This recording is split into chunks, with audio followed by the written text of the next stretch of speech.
Loots tuned, tankers full, pants optional? Then gather around, you glorious collection of nerds, knaves, and people who definitely shouldn't have read the quest briefing. Welcome to Project Geekology, episode 169, where today we're raising a toast to the most wonderful dysfunctional band of heroes ever to accidentally save the world, Vox Machina. They've slain dragons, toppled tyrants, punched gods in the face, and somehow still managed to make room every tavern owner regret offering them a room. They're proof that friendship isn't about being perfect. It's about finding people just as chaotic as you and convincing them that your terrible ideas are actually destiny. And with that, I welcome you guys to the show. I'm Rich, and I couldn't do this alone. I need my merry band of men and women here. So I'm going to pass it off to... me, Dakota. I'm one of the other hosts. And... joined as always with Anthony, and I like that intro. That was good. It was nice. You know, I was just trying to channel my boy Scanlan. Hey, Scanlan. But yes, we have to square off with our fourth host. Hey, I'm Jenneth. Jenneth. Guys, we're covering Legend of Vox Machina, The Legend of Vox Machina Season 1, which has 12 episodes. And not 10. I said 8 Yes, actually originally. My bad. No, that's okay. Jen and I watched the first 10 episodes of this. We did really good, guys. And then we realized, oh, that's not the end of the season. And then we realized, oh, it's 10 minutes until the time we record. So, we are running off of recapped knowledge for the last 2 episodes. So bear with us. There is a bear in this show, actually, so that's a plus for us. The bear kind of, disappears at the end there. It really did. Yeah, they kind of ditched Makes the no bear, sense. You have actually. an armored bear. What are you doing? Trinket, right? That's Trinket, and they tell the bear, it's not safe for you. He has armor. He's a bear. In their defense, when I play D&D, I always hide my dog Shambles. He's a wolf pup. I always make sure Shambles goes somewhere safe. Look, you need your pets to shred things. That's the whole point. Shambles isn't big enough yet, though, when he gets bigger. Guys, before we jump into The Legend of Vox Machina Season 1 and all the ins and outs that go into this series, what have we been up to? I think Jen and I should start this one because this is a momentous last show for a little bit for us, at least. I'll probably be back sooner rather than later. But we're definitely not recording next week because Jen is going to be going into labor next week. Yep. I'm 39 weeks pregnant, and next week seems like it's it. Yep. Seems like everything's happening. So that'll be that. We'll have a screaming baby soon. He's going to join the pod and just scream every time I disagree with someone. That's okay. So don't disagree with anyone. But yeah, no, we've been doing good. On our end, I've continued my reading of the 8th book of the Dungeon Crawler Carl series. Almost done. I'm a little past the halfway point, around 60%. And I will say, I think I'm a little bit more critical of this one than I have been of some of the others, at least in terms of the gravitas and the story, because the 7th book is so epic in nature. It's without going into spoilers, a massive war. And then the 8th book is the different crawlers are pitted against each other in races. They have to build cars and stuff that they race each other with. It's like that old cartoon. To the death. Are you talking about Speed Racer? No. It was like a Hanna-Barbera thing where they used to wacky races or something. It was supposed to be like planes, trains, and automobiles, but it was cartoon. Oh, yeah. Okay, I do know what you're talking about. Yeah, some people choose biological mounts, and others choose vehicles. And it's a crazy story. But I think because the last book was so epic, I'm a little exhausted with where I'm at in the story, because I'm just reading them back to back. And it feels like this book is resting, as opposed to the craziness of the 7th book. But anyway, that's just my thoughts. You guys are nowhere near that, so I can't really get into it. The only person I can really talk to about it is my mom, for some reason. My mom has pretty much caught up to me. She's at the end of the 7th book now. She knows how crazy this story is, and her favorite character is the decapitated head of a sex doll named Samantha. That's my mom's favorite character in the Dungeon Crawler Carl series. She has exquisite taste. Exquisite. Fantastic, really. Yeah. I'm gonna throw. Did we have anything else going on? What else is going on? Nada. We'll throw it over to Anthony. How you been? I've been good, and we'll miss you all on the podcast. I know that it's not forever, but I know that, you have to take your time. You're going to be new parents, so, you got to take care of that and work on that dynamic. But I think Rich and I can probably get some stuff going. This upcoming weekend, as of recording, the 10th through the 12th, there'll be Florida SuperCon. I'll be going again this year on a press pass. Thank you all for listening to us. Thank you for there being enough of you all for us to get press passes. Much appreciated. Thank all 4 of you. That's all it takes for SuperCon. That's all it takes for SuperCon. Right. But yeah, no, I'm pretty stoked for that. I mean, you know how I am. There's gonna be Hayden Christensen's gonna be there. I'll be close by to Hayden. Rosario Dawson is gonna be there.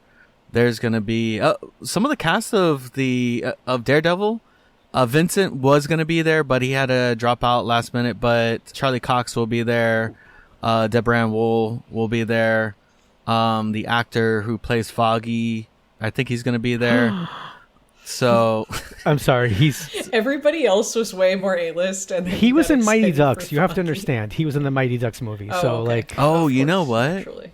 Now that you mention it, I can picture him. I didn't even I didn't realize that I remember that, but now I see his face, but way younger.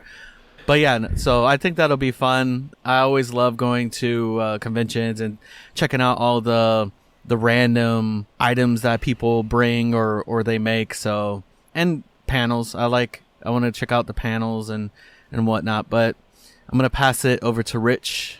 Well, I'm on summer vacation, so life is grand. I barely know what day it is. I got Lego Batman, the Dynasty, the Legacy of the Dark Knight, and yeah, I don't know. I thought it was gonna be the length of the Lego Star Wars, full franchise. They came out with one that covers all 9 movies, so I thought it was gonna be more like that.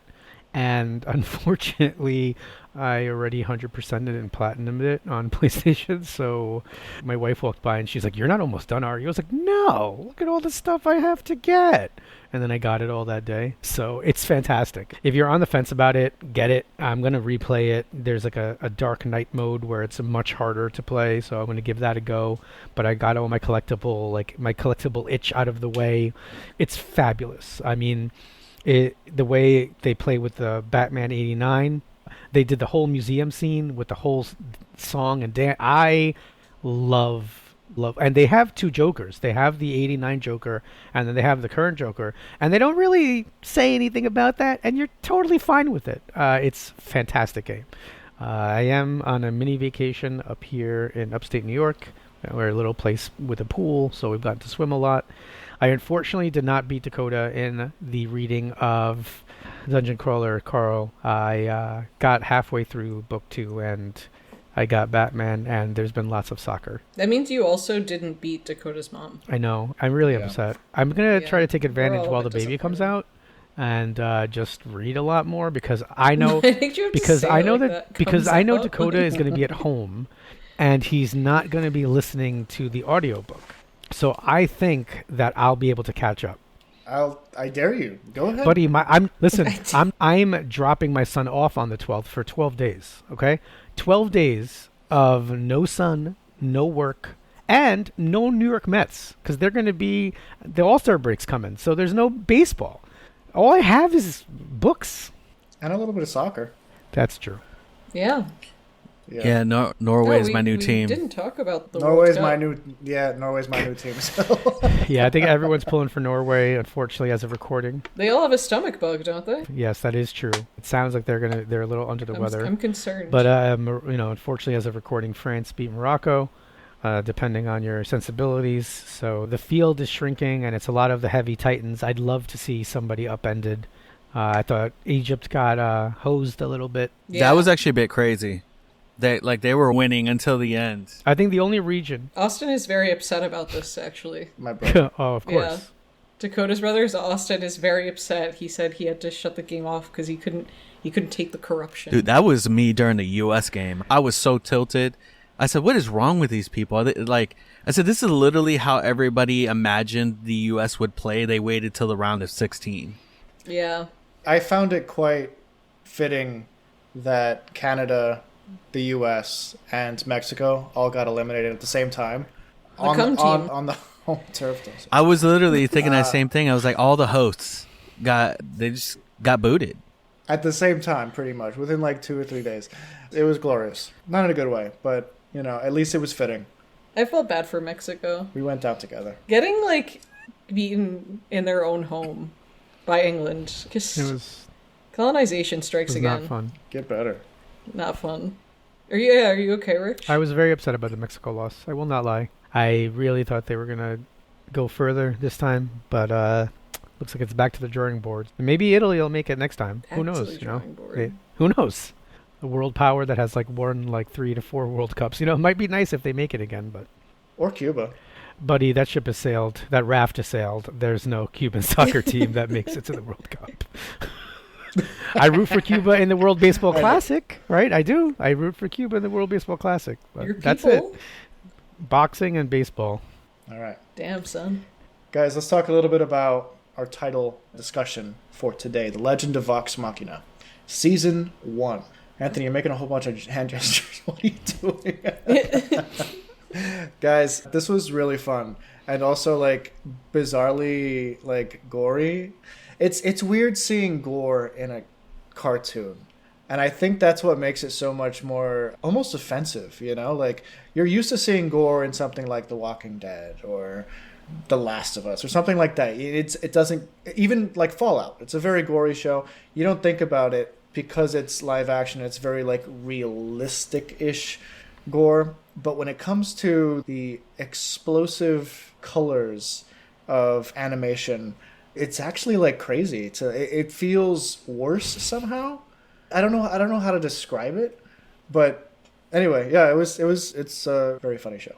Well, I mean, you did watch Invincible, and Invincible's got some gore too. Yeah, but I will say Invincible doesn't have as good animation.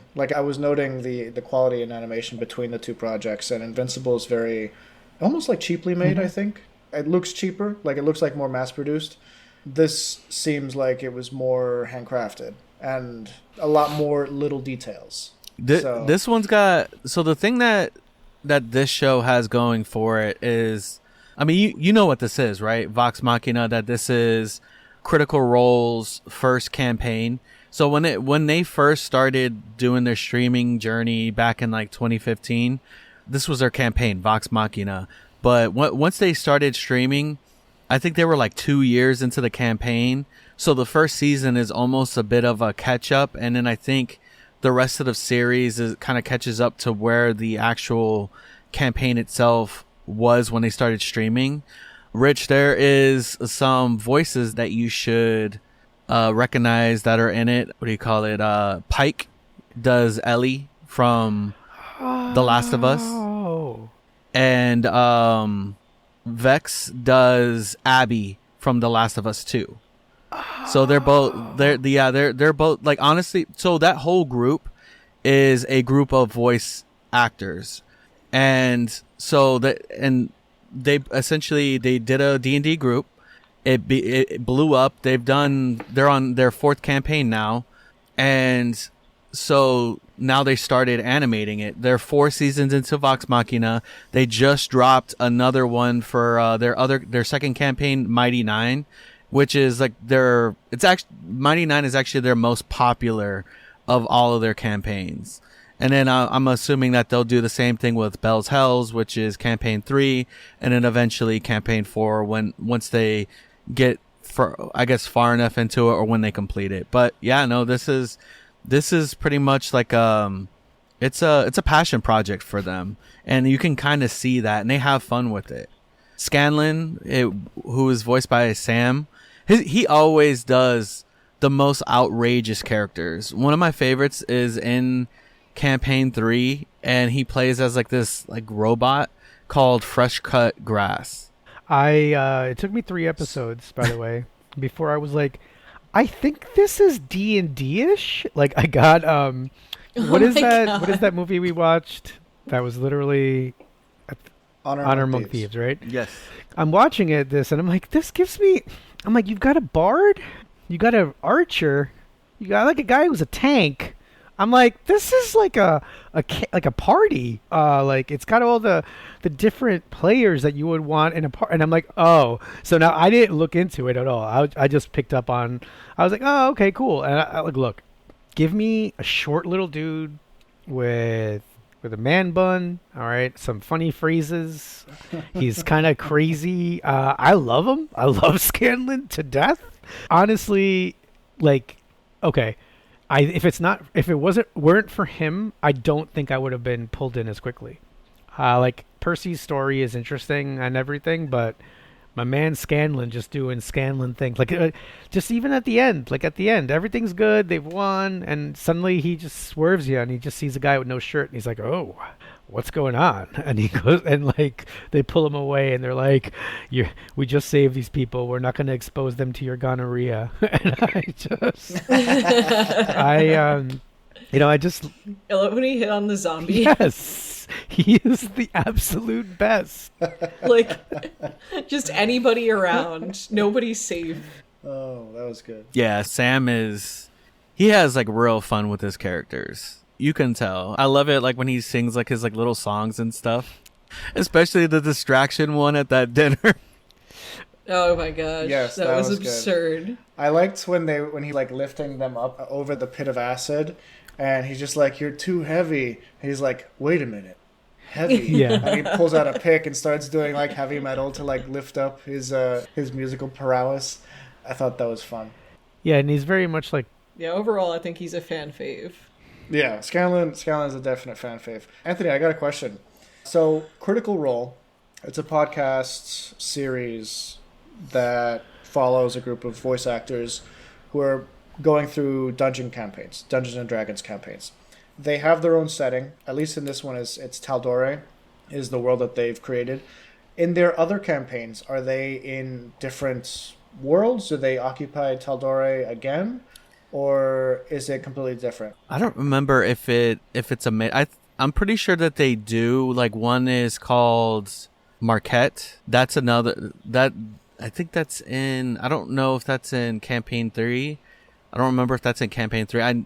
I'm pretty sure that like each setting that they're in is essentially like their own like world that they obviously like base all its D&D rules.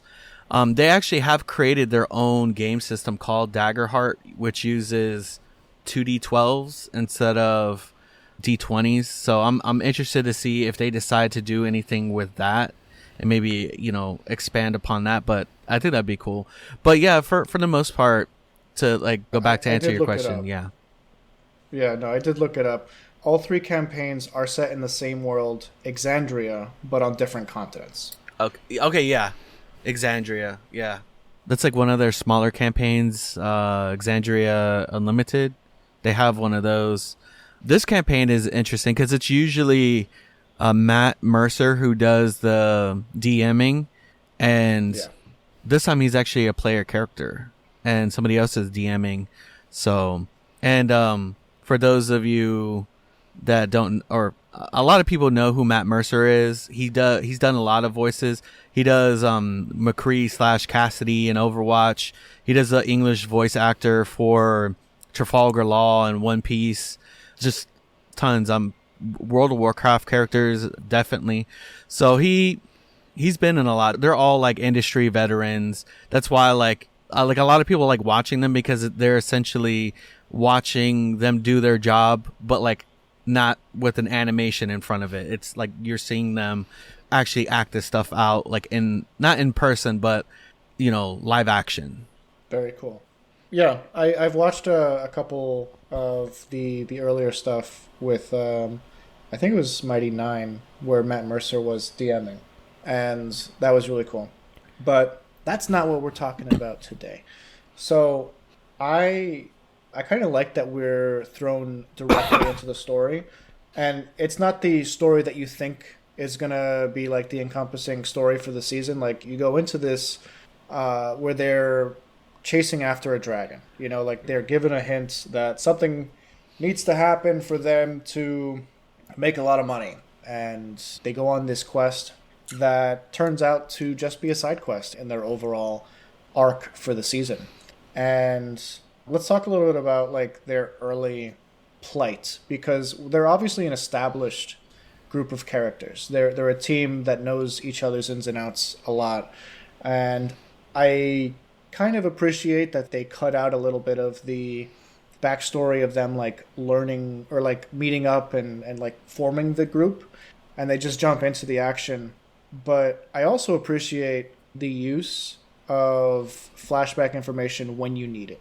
I'm not a huge fan of flashback material in general, but I feel like they, especially with the Percy stuff, I thought that was really well done. That just like the cherry picked stuff that they gave you beginning, like before every episode. I thought that was well done. But sorry, I'm getting ahead of myself. What did we think of the initial twist on who the dragon really was? I was like frustrated because I thought that it was the girl Laura, I think is her name, Lady Laura or something like that. Elora. So yeah, I thought it was her, mostly because she looks like Daenerys Targaryen and was wearing blue, which is the same color that the dragon was. And I also thought that was going to be like a bigger arc. And I was like, man, they made this like really predictable. Like it's so I didn't expect that to resolve so quickly. And then when it resolved really quickly and I was completely wrong, I was like, oh, okay, this is nice. Like it was kind of nice to be wrong and just for that not to be like this whole mystery the whole season long. Yeah, I fell for the bait and I thought it was the creepy guy. I was like, oh. Me too. Dakota thought Like, I was like, that's too obvious. It was, yeah. I was like, he's too blue. Yeah, I looked at him and I was like, oh, they got, Snape over there. It's got to be him, right? So I was convinced. I actually also said that to Dakota. I was like, it's like Snape. Like you can't think that's it. Yeah, so I actually liked being. He was tricked. essentially Ebony Maw. Like they give him that Ebony Maw kind of vibe. Not the personality, but like the look kind of reminded me of kind of like his style. I agree. I was surprised to see that dragon dude was voiced by David Tennant. Yeah. Kind of a big... Captain Creed, yeah. He had a very like Scottish brogue, a very thick Scottish brogue, and I'm just like, it sounds like David Tennant, but it's so deep. And I didn't look it up until after like the character was defeated, but we ended up going into like the cast list because there was a couple voices that sounded really familiar, like Ellie from Last of Us. Like that's the one where I was just like, I gotta know, because Pike's voice is so unique. It's like hearing Dave Bautista and anything. Like immediately it's Dave Bautista. So yeah, so we looked that up, and David Tennant. Yeah, they pulled a big cast member with Doctor that one. Who alum is voicing a big character. Or at least not a huge character, but like he was physically large. Did you almost feel like speaking of Dave Bautista, I don't know, Grog was just so Draxy to me that it felt like yeah. The one thing that and maybe again I didn't know it was a campaign, right? So that also, right? But I was like, oh well, that's Puck from Shakespeare, right? The Scanlan, and I was like, well, that's Drax the Destroyer, and then I was like, Vex is kind of like Legolas, like he's the archer with the sharp ears in the group. Like there was just a couple of things that I noticed were tropey, but I forgave it. Like I don't know. I think it was generally unique enough. Like Grog to me still is like just a dumb Dave Bautista, a dumb Drax, like an even dumber. Like Drax is literal. Grog is just dumb, right? Like he's like, I don't know, one of the Kelsey brothers, after all their concussions. It just felt like not the most. Like Wow. he's just like a big dum dum. I don't know. I thought that was. But then he's just so dumb and he embraces it. He's like, yeah, Grog dumb, like that. I just was like, okay, cool. Like, and I like how easily he can be, like, it's like, you shot me. And he's like, yeah, thanks for saving. It's like, oh, no problem. Like he just so quickly moves on from anger at the same time. But yeah, no, I did notice that even Kiki or Keyleth, I can't put my finger on it, but it reminds me of somebody from, some sort of action thing that I've seen. To me, I feel like she's supposed to be. Is it Keely from Firefly? Is that the character's name, Keely? You know what I'm talking about? Yeah, I think it's Kaylee. Kaylee. That's who she kind of reminded me of, but then as the show progressed, she changed. And she wasn't really like that. It was just like the first couple of episodes that I thought that. But then as like she got more, her anxiety just like kept increasing, and I'm like, no, she's not that character. Because that character is like, the girl from Firefly was like just very confident, and that's not. Yeah, I did get the Drax the Destroyer connection, and if the timing is correct, where Critical Role began this in 2015, then it would have been the summer after, or like shortly after Guardians of the Galaxy Volume 1. So there was most likely some unconscious or conscious effort to make a Drax-like character, because it's just fun to have a Drax-like character. So I didn't have a super big problem with that. I think he visually looked so much like Drax, though, that I did keep thinking that in my mind, I kept seeing Drax, which is weird, but anyway. I do feel like when you create a D&D character, especially like at the beginning, you kind of base them on either a person or a character that you may know. Yeah. For me, when I made my character, I was like, I had to have kind of like a foundation, because I'm not like a writer. I'm not creative enough to come up with like a completely unique individual. And so I was like, in my mind, I didn't say this to my group, but my character was kind of like April Ludgate meets Jack Sparrow. Like with Jack Sparrow's morals, but April Ludgate's like kind of demeanor. Yeah, demeanor.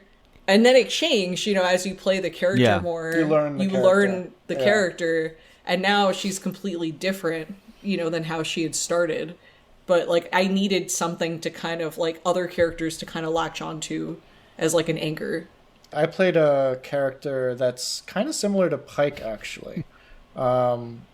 It's I would say my character is probably a mix of Grog and Pike, where I became a dwarf that was in the Order of the Silver Flame, which is like a Pike's religion, where it's very light based. Where in the street is you lost all your followers though?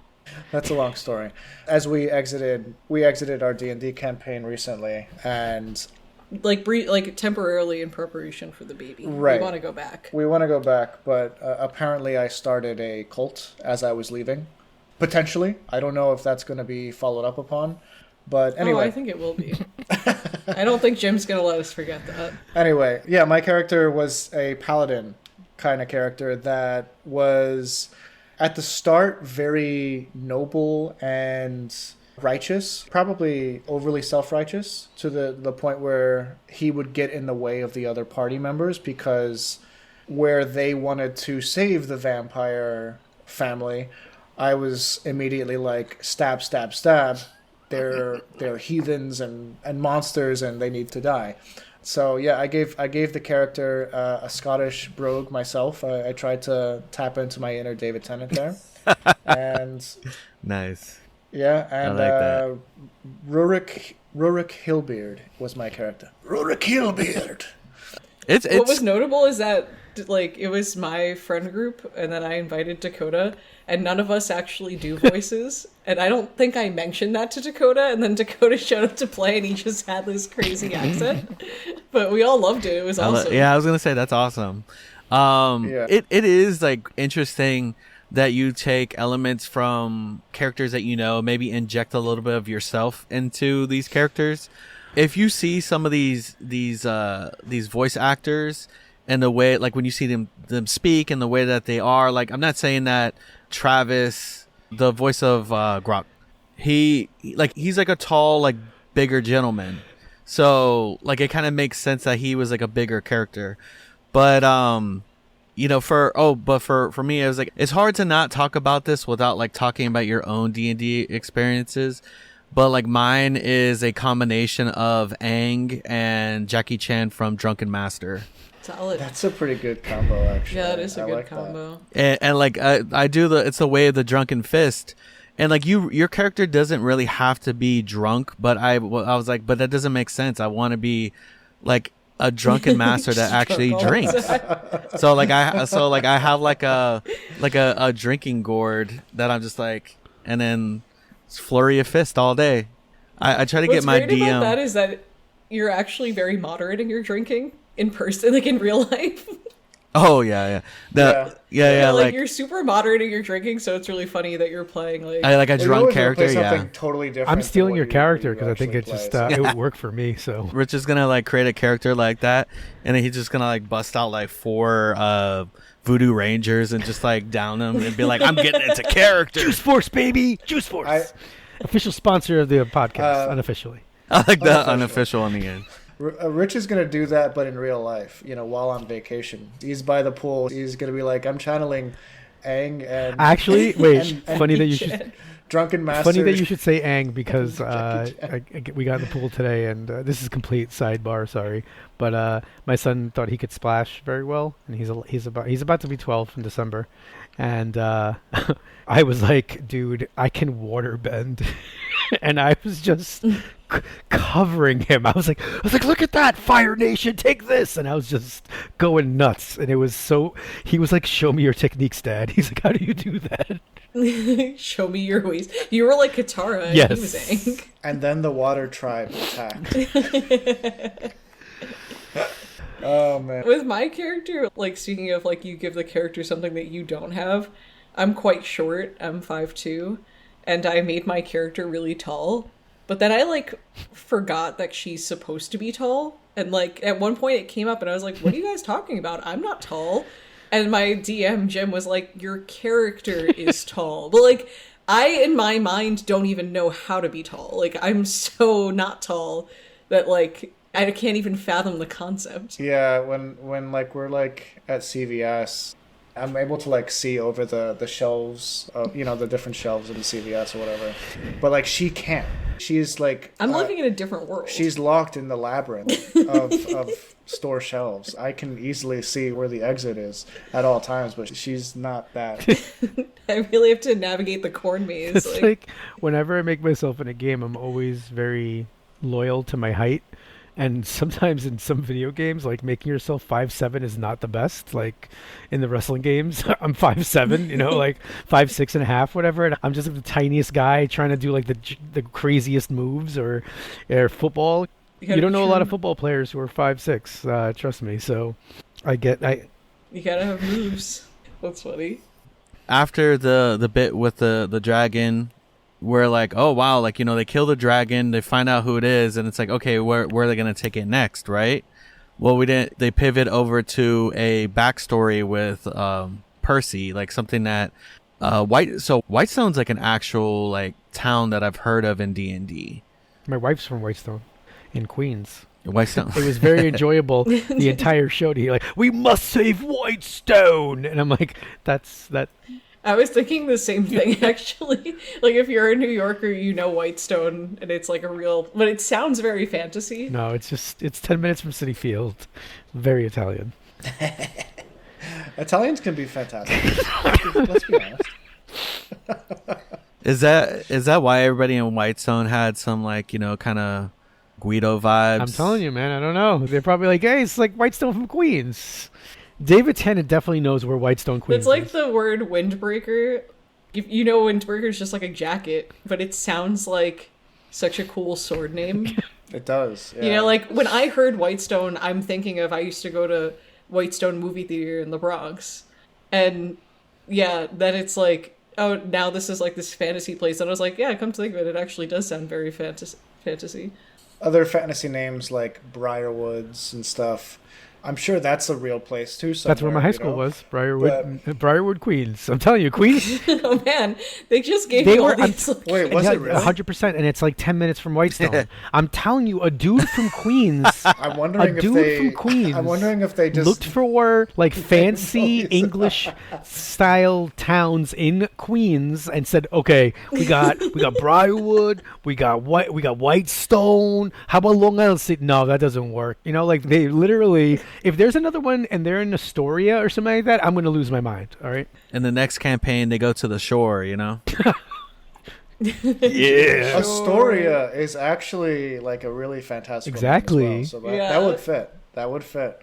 Yeah, that is funny. I didn't even make that connection, to be honest. But what is the town you're vacationing in? You mentioned earlier. Sparrow Bush.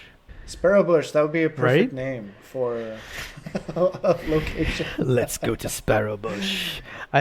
You just gotta like combine two old-sounding nouns together. I thought the shift to Whitestone was really cool though. Like I was kind of, it almost felt like, I don't know, one of my favorite shows ever, the A-Team, starts with like a pilot episode that goes 2 episodes, right?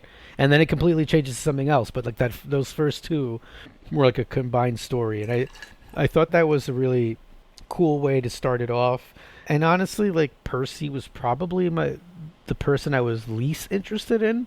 I didn't get his character, I guess, at first. I didn't know. He seemed just like some nerdy dude with a gun in the group, and he's smart and stuff, but I was like, okay, whatever. Like, Scanlan's hilarious, Grog's stupid and makes me laugh. Pike's tiny and hilarious, like, I thought she was pretty cool. I really could find something about all the characters, like Kiki's anxiety. Yeah, man, let's go. Like, I'm all about anxiety. I'm a bundle of nerves. So I really was able to connect with all of them. So I think, like, narratively, it's almost, I'm not sure if it's like they did it on purpose, obviously, to kind of keep us away from Percy's story, but I feel like we get him the least at the beginning, and then he's the one that the story is kind of truly about. So I thought narratively it was just a smart thing to do. And Dakota, just bringing back what you said before about the flashbacks, I've spoken on this podcast many times about how I hate flashback heavy stuff, and I thought they did this super well. Like, I don't think I have complaints. Like, I thought everything was done super well. The pacing was done super well. The everything in terms of the structure of the story was excellent. Yeah, I agree with that. And speaking about Percy as just a character and character design, he is the least fantasy setting of them in general. Like, he could be a character in the 1800s or 1900s. Like he's given like a steampunk look. He's using gunpowder and firearms. He's got a mohawk thing going on. Not a mohawk, but like a faux hawk sort of thing. And he's wearing a popped up trench coat, or a peacoat, whatever. And I think that is he was the odd person out, like he came across as the leader of the group, the unofficial leader of the group, like yeah, that's a good way. I was trying to figure out a way to like put that, but yeah, he is this. Very few people's favorite characters is Cyclops, but you can't have the X-Men without him, like it's Cyclops. And I think that that's the case with Percy, because I think so much of this story, so much does revolve around him, but so many of the character moments that you see revolve around the narrative that is, his family legacy. And his character design being almost steampunkish really led into the almost like Van Helsing-y like feel to like entering into like vampires and werewolves and that kind of area of like the fantasy setting, which I really appreciated, and I think that is the joy of D&D is you can have dragons and monsters, and then you can have much more grounded Transylvanian monsters like vampires and stuff, and the in-between there and the bouncing back and forth is what makes Dungeons and Dragons so fun. And I think that's what makes this show work so well, because they're constantly throwing new stuff in. Anthony, 2 questions. Dungeon. Oh, sorry. Oh yeah, go ahead. No, go ahead. Oh yeah, you really like the zombies too, right? I really dislike zombies. I did not want to watch that. I really dislike zombies as a concept. But these are undead. They're not zombies. They're zombies. You have 2 questions for First, Anthony, if you will, is Percy's gonna blunderbuss? Because I really, like, I can accept blunderbusses, but is this like a different type of gun altogether? The gun that he was using in this one, so this one was like a blend of it was like practical parts infused with magic, or like a dark magic, and you kind of get a bit of that where like his weapons were dangerous because it's not just like a regular, I would say like it's closer to like an artificer kind of like weapon. Okay. where it's like, you know, you got a gun, but it's like also magical. But his had a curse attached to it, so that was bad. That's bad. Also, jumping on that, actually, like, I think... Sorry, Rich, I'll let you ask your second question in a bit. I love the idea of sentient weapons, you know, like, or weapons that, like, have the ability to interact with their owner like that. And you think of, like, the One Ring in Lord of the Rings and stuff. And... like Harry Potter's wand. Yeah. Where it has that connection with Voldemort, and it's kind of doing its own thing sometimes. A little bit. There are times in later books where the wand does stuff and he doesn't understand. It has its own, like, moral compass. Sure. Okay. I think it more like... Okay. Yeah, I can see. I can... You can't argue this. I'm thinking more like weapons that you can speak to and will control you. And don't always have your best interests at heart. I've gotten into, like, a section of the Dungeon Crawler Carl series where they are discussing, like, the dangers of sentient weapons and, like, why, you know, like, why never to, like, touch them and, like, get involved with them, because eventually they'll betray you. You know, I think that is just a cool concept, because it's almost like your ally, but it isn't really your ally.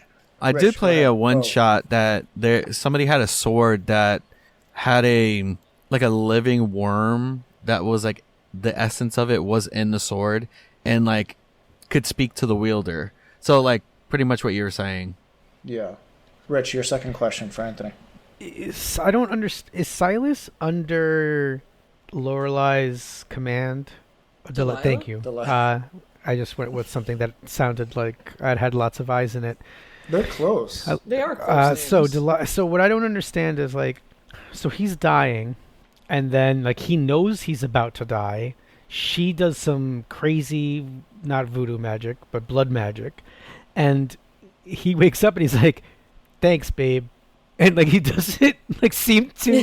He goes, "I feel better now." Yeah, and I'm just like, excuse me, like, how? I don't understand. I don't know, man. If I woke up and like I was on my deathbed and I was suddenly better, and obviously it's not like 2026 with the great medicine, you know, like he's not in like he's like in hospice care, like he's about to die. He's at home to die, and then he's just like, he didn't go like, "Hey, how'd you do that?" You know, the only thing that I didn't like was it seems to just immediately he comes back to life and now he's kind of evil, and I wondered if he was under her thrall the way that Cassandra was for so many years. Because I don't know if I remember this, but I feel like there was a flash of the yellow eyes that seemed to be like you're under power when he like got up. I'm just kind of wondering if he was under her power or if we're just supposed to believe that he broke bad because he's alive. I feel like we would have gotten glimpses of him kind of like breaking out of it. Similar to, whenever anybody else was taken over, there'd be like those kind of moments where they would like fight back before they would like get brainwashed again. So I think for them, they were just, she pretty much turned him into like a vampire. Yeah. And then he has like this crazy blood sword that gets stronger with blood. So that's a very fitting weapon for really cool. For a vampire. Yeah. I did like the use of mirrors in this. I think vampire lore is interesting because like there are certain things that like you need in a vampire story, and that's one of the things is that's how you know they are. You need your stakes, and you need mirrors that don't reflect vampires, even their clothes. Yeah, because they were asking for holy water and wooden stakes and all that stuff. When it Vox Machina, yeah. I really liked the names like Silas and Delilah. They sound so evil. Those two names just sound like as soon as you meet the characters Silas and Delilah, like those are the bad guys. They're not. I liked that Rich also thought of the name Lorelei because like the myth of Lorelei is that it's like a sea creature that lures sailors to their death. It's like certain names that sound really pretty can actually be quite haunting. I also wonder if like Silas and Delilah is supposed to be a story akin to Samson and Delilah, which would make sense with what Rich was saying earlier, how maybe she kind of betrayed him and controlled him, but then he just turned into an evil vampire, instead of tearing down all the I like that. Yeah. columns or something. What did Samson do? He tore down a bunch of columns, right? Yeah. Tore down the columns and it fell onto everybody. Yeah. The first part of that name, columns. really makes for a good villain name. Like you said, Silas. You have Heroes, the villain, and that one's named Siler. Yeah, we were just watching that the other day. Oh yeah, you say that it's on Netflix. I was like, oof, man. But oh yeah, that's something that we've been up to. I've heard to mention we watched quite a bit of that. Heroes. I've only seen the first episode of that, so the rest was kind of new to me. Oh, my son's watching Ted Lasso with my wife, and there was if you've ever seen Ted Lasso, there were a couple of scenes that were a little uncomfortable. There's like a masturbation scene, kind of, although brief. In Ted Lasso? Where I don't remember that. Roy Kent, when he's with the blonde girl Keely, she's pleasuring herself when he arrives home because she's watching his retirement speech and he's crying in it. Like that's what she's getting off to. Oh yeah. And Charlie and we're just sitting there. Oh, like the room was heavy as hell. Wait, how does what you're saying connect at all to what I was saying? What the hell? I was like, is there a character from Heroes? Like, there's gotta be a connection. The feeling of you said that it was kind of like weird a couple of times and uncomfortable. No, I didn't. Did I say that? Somebody just said that. One of you guys just said. All right, I'm gonna rewind later. This guy just. It's a good thing we're being recorded because I feel like I'm losing my mind. This guy had a stroke just now and just this is something that I remember. I kept waiting for the connection. I was like, is there a character from Heroes? I don't understand. Okay. That is a scene that I remember now. I remember it, yeah. I do remember that one now. Poor Charlie, that's early exposure to that. Speaking of heroes, some of our heroes go through some growth, right? Great connection. Growth? You know who goes through a lot of growth? Scanlan. Oh, God. Scanlan's constantly growing. All the time. Every time he's in a new town. Wait, does he have lightning that comes out of his crotch? Is yes. that a And he could do special effects, light effects when he's singing. I know that. Yeah, no, I saw that, but I like when his use of Mage Hand, he's like, Scanlan's hand! Yes. But one thing I really liked about the show sorry, what I was saying is that there, Pike kind of goes through some existential crisis and kind of has to figure out some stuff mentally, and she comes back with some astral projection, just crazy paladin magic, and Keyleth does too. Do we think that she was too OP when she came back? Because she did a whole lot. She was glowing like a god, and she enchanted everybody's weapons, and also killed all the zombies, and also healed all the wounds at the same time. And I was just like, you have a problem with how much mana is this? Do you have a problem with Gandalf? Gandalf the White, sir? I felt like it was. I was like, this is the Gandalf the White arc. But what Gandalf did? No, Gandalf never did that. Gandalf also faced Balrog. She just faced her inner guilt. Yeah. Listen, guilt can be a powerful monster, okay? So here's the thing. It's a good thing you brought up Gandalf, because I don't think he ever does anything like that, where it's so OP that he changes the course of the battlefield for everybody. He shows up, remember, when he goes and then he has a big light beam? Right, and he pushed them away for a little bit, and they came back later. Yes, but it wasn't that he didn't kill everybody with his light beam. He was just more strategizing in the background. So I think that's something that does bother me occasionally and stuff like this, where characters will just have insane powers that come and go. And it was a...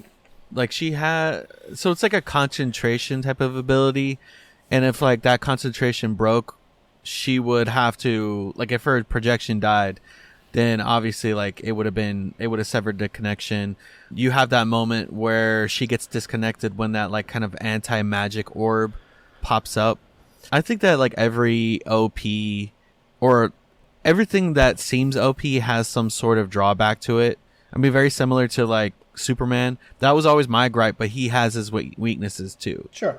So You know what was also really OP was that door that they just like couldn't get through for forever. It was like a really tough door, and I like one thing I really like about the show is where you can see what the roles are, and I think Anthony was kind of just alluding to that, where like if it's a concentration thing, maybe the character was just rolling incredibly well and was able to maintain that throughout that battle. But it was just funny because you had like 3 pretty powerful characters who are all stuck behind a locked door, and it's very clear that they're like the players are just rolling bad.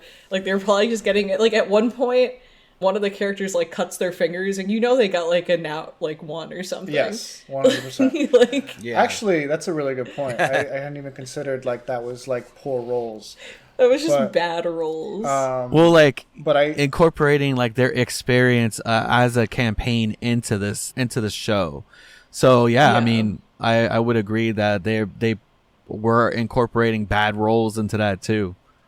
Because this is adapting their campaign, there were moments where I, as a viewer, knew how to get past a certain thing that they were like frustratingly taking a long time on, and that was kind of annoying. Like, there's the fight with the professor.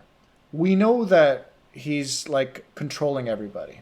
Stop fighting the armor things. Stop trying to like stop your friends. What you need to do is decapitate the guy controlling everyone. And I could totally see in a battle like, oh, you keep missing, so now you start fighting something else, and then everyone gets involved in fighting the other things, and now there's 4 of them, and this one's attacking this guy, this one's attacking this guy, these 2 guys are attacking that guy. And that's how the battle plays out. But ultimately, the battle isn't finished until you decapitate the leader. And while it was fun, in my head, I'm just like, come on, guys, just take out the fat guy. Yeah. What do you think? Well, I interpreted that scene a bit differently. Because I thought that it was like, now I'm calling him Drax. What's the character's Grog? Grog. So when Grog is like possessed and is battling them, I thought that because he caught them unaware, he was attacking first. So they all had to react specifically to him. But when you're watching it on a TV show, it's frustrating because it's like, that one of the characters could go around. But like when you're playing D&D, if you're all like needing to respond, I know. You're prompted to react to that thing. And that's why I noticed what was happening. That's what I'm trying to say. Like, okay. I recognized the battle mechanics as they were happening, and it doesn't work as well on screen as it does in a game, you know, and I think that took me out of it a little bit. But I think that that's a really minor issue. Like, it's not actually an issue. It's just like, oh, this is something that I'm noticing while I'm right. What do you think the DC, the difficulty class on that trick shot was, if it was in their campaign? The one that Percy does, like he shoots and it ricochets. Oh man, it probably was like 20 plus. Yeah, I would say 18 or 19. It's like, at least, just to get past that. Yeah. I was like, man, when I saw that, like, because when I do watch this show, I try to think like, what from the campaign are they incorporating, and then what are they adding that might be something that wasn't there, right? Because there's certain things that in that earlier Vox Machina campaign, like, there was like 2 years that we didn't get because they were just doing it at home before they decided to stream it. Oh, so that explains why we are like meeting the characters. Like they already knew each other, yeah. Yeah, that's cool. I'm glad that they didn't just like restart it and try to like make that story again. They just kept it going. That's cool. What are our final thoughts on The Legend of Vox Machina Season 1? Let's throw it over to Rich.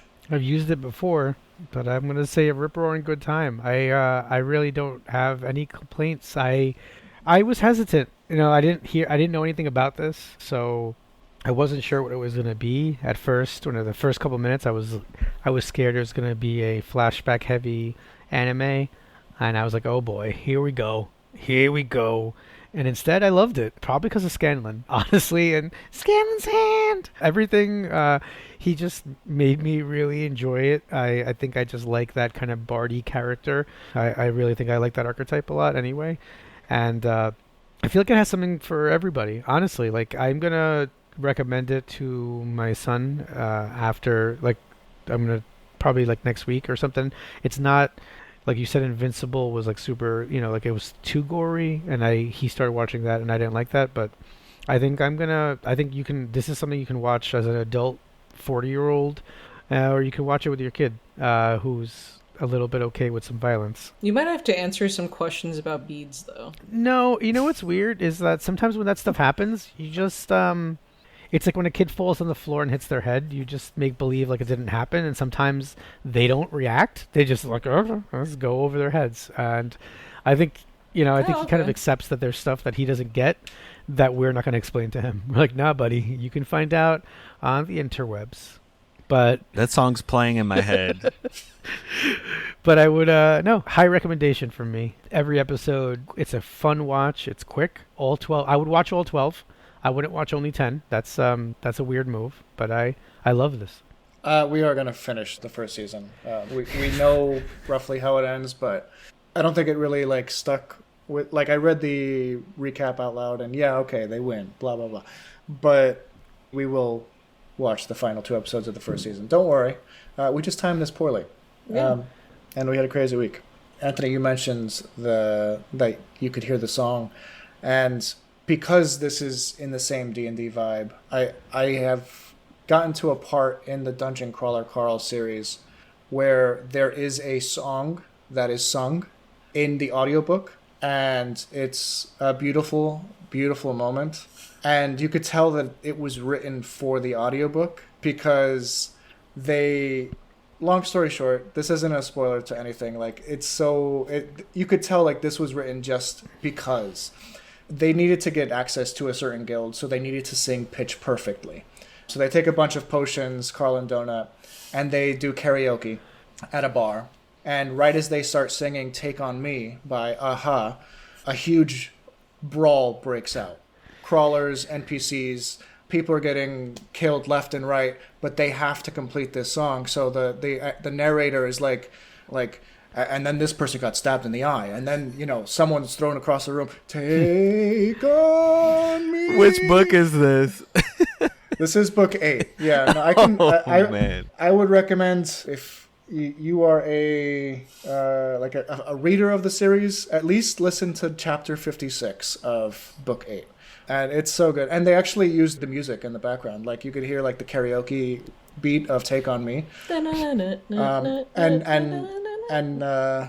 they have Donut do the harmony parts. Like, so Carl's singing Take On Me, and Donut's like, Take On Me. Oh, that's cool. He searches the voices. It's so good. It's so good. Anyway, I really liked Legend of Vox Machina. I had a really fun time with it. And I'm really into like D&D stuff right now, as you can tell. And I will definitely be giving season 2 a watch once I actually finish season 1. Jem, did you enjoy yourself? I did. I have to confess that Dakota and I tried to watch this a while back, and I wasn't crazy about the first episode, but I kind of checked out. I just wasn't digging it. I wasn't into it. And I'm really happy that I was kind of forced to give this another chance, because I really appreciated it a lot more this time around. I still felt that way. I felt like the first episode, just like, I don't know, I don't know what it is. It just doesn't draw me in. But then the second episode did. Sometimes you got to push past. Once you get into the actual character development and everything like that, I think the way it starts is very in your face. Yeah, it was just like a lot. And it was like each character was doing a lot. But that's kind of how it is with D&D. Where like everybody's kind of, sometimes D&D almost feels like the later seasons of The Office, where you can kind of become caricatures of yourself, especially when you're trying to convey like, this is who my character is. And that's how the first episode felt to me. It feels like some of those later seasons of The Office where everything's just like a little bit too much and it's not as funny, but then they kind of level out, and I liked that.